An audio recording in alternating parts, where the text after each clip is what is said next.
ஒரு அமெச்சூர் படம்னு ஒண்ணு எத வச்சு சொல்லணும் அப்டின்னா, அந்த கதை அமெச்சூரா இருக்கா? அல்லது அதுல இருக்கிற தொழில்நுட்பங்கள் அமெச்சூரா இருக்காங்கிறத வச்சு சொல்லணும்னு நான் நெனப்பேன். ஏன்னா, ஒரு கருத்தியல் சார்ந்த ஒரு படைப்பாளியா.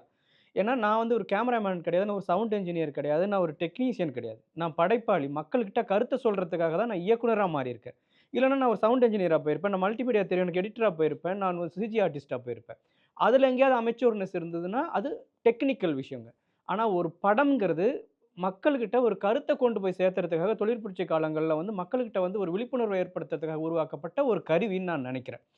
அது மேலை நாடுகள்ல, வளர்ந்த நாடுகள்ல என்னடா பண்றது? எல்லாம் நம்ம எல்லா தன்னிறைவு அடைஞ்சுட்டோம். நமக்கு பொழுதுபோக்கு என்ன வேலை இருக்கு? எது இப்படின்னு போய் ஒரு படம் பார்க்கலாம். அப்படின்னு போற மாரியான நாடு நம்ம நாடு இல்ல. இன்னும் நம்ம நெறைய சொல்லிக் குடுக்க வேண்டியிருக்கு. நெறைய விஷயங்கள இந்த மக்கள்கிட்ட இது அது அப்படி இல்லடா, இப்படின்னு சொன்னா, அட ஆமால்ல அப்படின்னு ஒரு ஒரு மீடியம் மூலமா ஒரு சினிமா மாரியான ஒரு மீடியம் மூலமா சொன்னா, ஆமா நான் ஏத்துக்கக்கூடிய மனநிலையில தான் இருக்கேன். இத்தன நாள் நான் இத யோசிக்காமயே இருந்தேனே.